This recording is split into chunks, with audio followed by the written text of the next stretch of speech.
Lytton Report of the findings of the Lytton Commission, entrusted in 1931 by the League of Nations in an attempt to determine the causes of the Mukden Incident, which led to the Empire of Japan's seizure of Manchuria.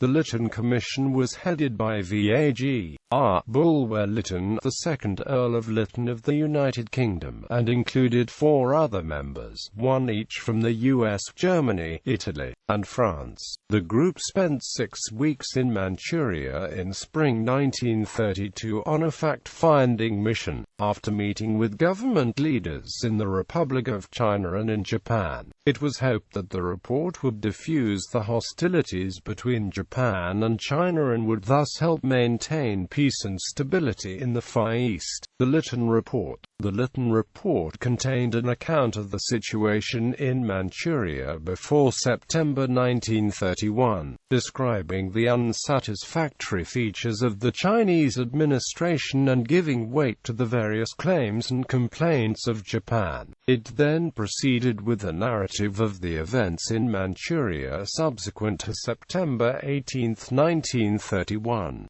based on the evidence of many participants and on that of eyewitnesses. It devoted particular attention to the origins and development of the state of Manchuria, which had already been proclaimed by the time the Commission reached Manchuria. It also covered the question of the economic interests of Japan both in Manchuria and China as a whole, and the nature and effects of the Chinese anti-Japanese boycott.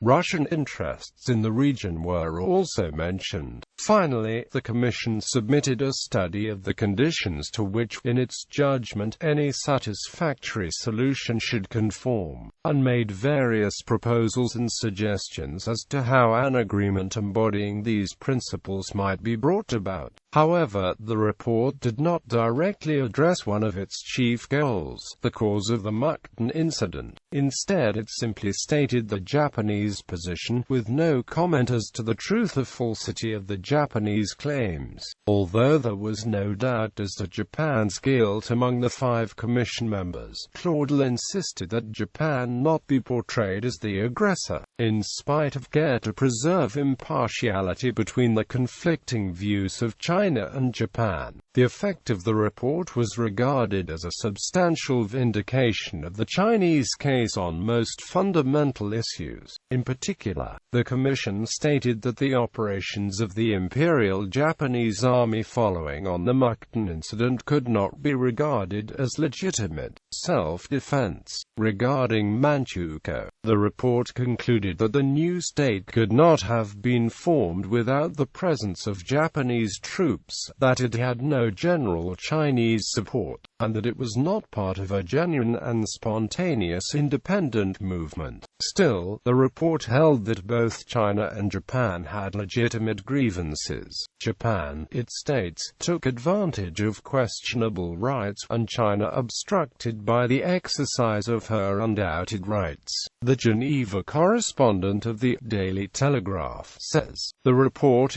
which was approved unanimously, proposes that China and Japan shall be given 3 months in which to accept or reject the recommendations. It is hoped that the parties will agree to direct negotiations.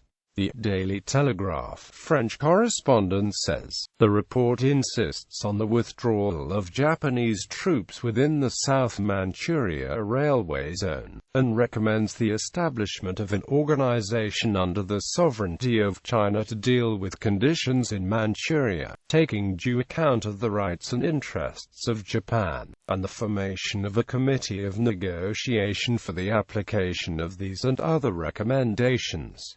Consequences. In September 1932, even before the official announcement of the findings of the Lytton Report on October 2, 1932 were made public, the Japanese government extended official diplomatic recognition to the puppet government of Manchuria. When the findings of the report were announced before the General Assembly of the League of Nations, and a motion was raised to condemn Japan as an aggressor In February 1933, the Japanese delegation led by Ambassador Yusuke Matsuoka walked out. Japan gave formal notice of its withdrawal from the League of Nations on March 27, 1933. In the end, the Lytton Report basically served to show the weaknesses of the League of Nations and its inability with enforcing its decisions. The situation was complicated by the length of time it took for the Lytton Commission to prepare its report,